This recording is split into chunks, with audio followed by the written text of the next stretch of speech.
একটা বিড়ি দে তো ভাই তাপস। সকাল থেকে পায়খানায় গিয়ে বসে থেকে থেকেও আমার হাগা বেরোচ্ছে না, তাই তোর কাছে ছুটে এলাম। আমার কাছে বিড়ি নেই, তুই আমাকে তাড়াতাড়ি একটা বিড়ি দে, আমার খুব জোরে পেয়েছে। আমি দেব না। দিবি না? আমার নাম রঞ্জুদা, আজ পর্যন্ত কারো কাছে আমি বিড়ি চেয়ে না শুনিনি, আজও শুনবো না।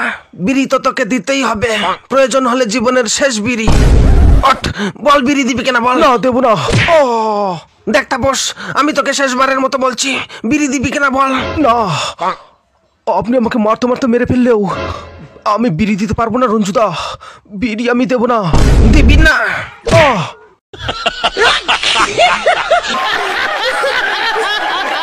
সকালে কে পায়খানা গিয়েছিল, পায়খানা করে জল দেয়নি, সব উপরে উঠে ভাসছে।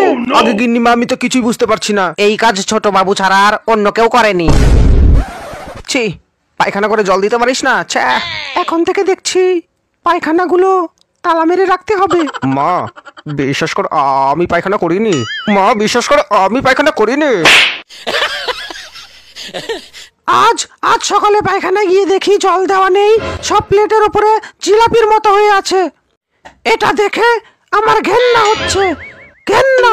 বেরিয়ে যা, বেরিয়ে যাই বাড়ি থেকে। মা বিশ্বাস করো, মা আমি পায়খানা করিনি। মা বিশ্বাস করো, মা আমি পায়খানা করিনি। মা আমি পায়খানায় জল দেই। মা আমি পায়খানা করিনি। মা আমি পায়খানা করিনি।